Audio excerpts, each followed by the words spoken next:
Hey, go find a tree and shake it, because we're making cherry jam. For the jam that we're going to make, we're going to need sugar, lemon juice, an apple, a little bit of butter, and a pinch of salt. You can leave out the butter, and you can leave out the salt, I guess, too, but I wouldn't leave out anything else. All we need is fruit, and I'm going to use frozen because it's my favorite. You're going to need a 12-ounce bag. I've done it with raspberries, I've done it with blueberries, but it's a holiday, so I'm using cherries. Before we start, I'm going to take this apple, and I'm going to peel it, and I'm going to grate it.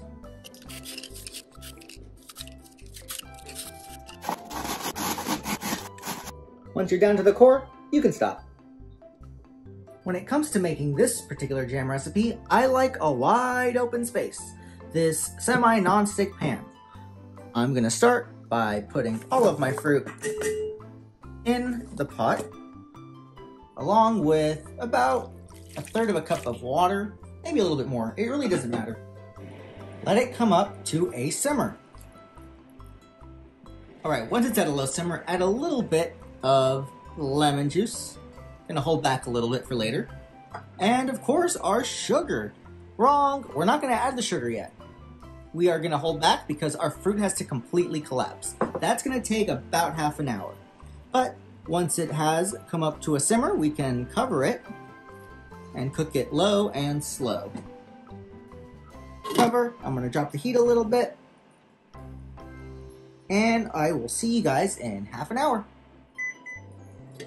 All right, it looks like our fruit has finally collapsed. And what I'm gonna do now is I'm gonna mash it.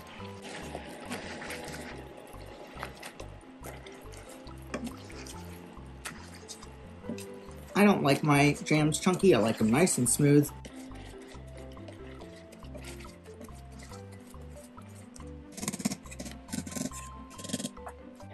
Now you can add your sugar.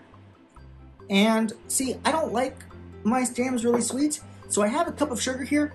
I'm only gonna put in about 2/3, maybe 3/4 of a cup. Now I'm gonna stir that in, and I'm gonna let this basically cook and thicken up. Now that the sugar's added, it'll make everything gel nice. I'm not leaving the room.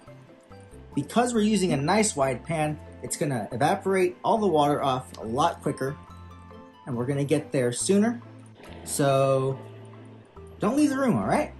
Things can burn really quickly. All right, so I'm tasting it right now, and it's very sweet, even though I didn't even use all that sugar. I am gonna cut it with a little bit more of that lemon juice. Stir that in.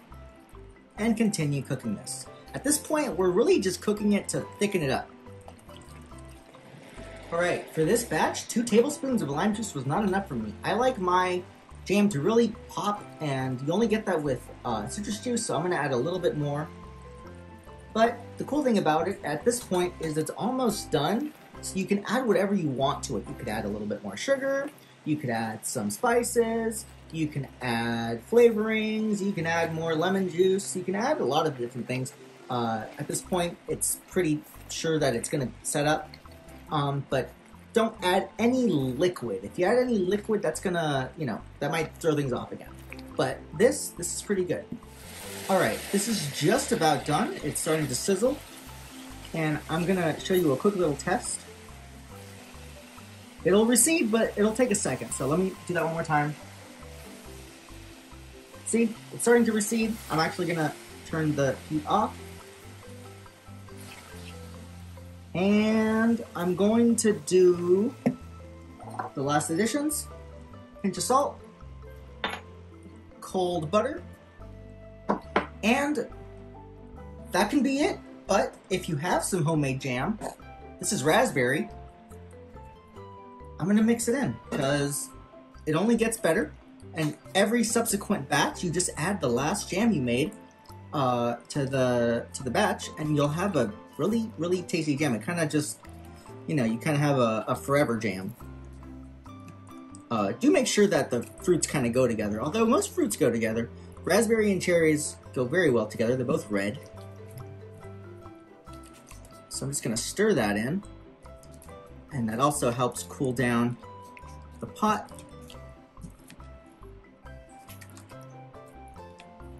Alright, this is done. I'm going to let it cool down for a while. Alright, got a cool jam jar. You don't need the label, but if you have a label maker, might as well use it. And I'm going to fill it up using a canning funnel.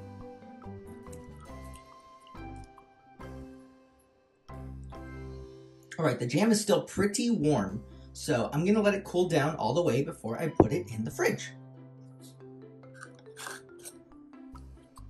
Lid it up and store it in the fridge. Alright, now that it's done, keep it in the fridge. These are not preserves. This is jam. This is refrigerator jam. You're going to want to keep it refrigerated when it is not in use.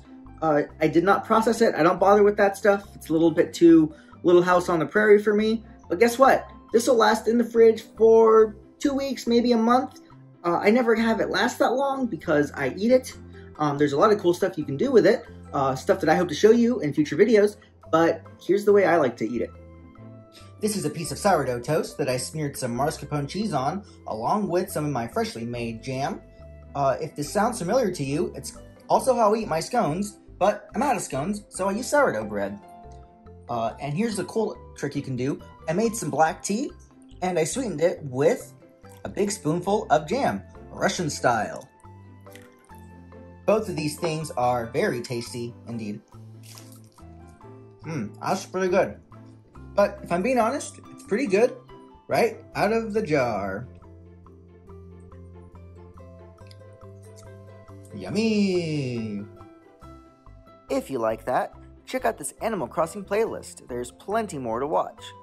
Also, be sure to like, comment, and subscribe because there's more Animal Crossing videos coming. See you guys next time. Bye!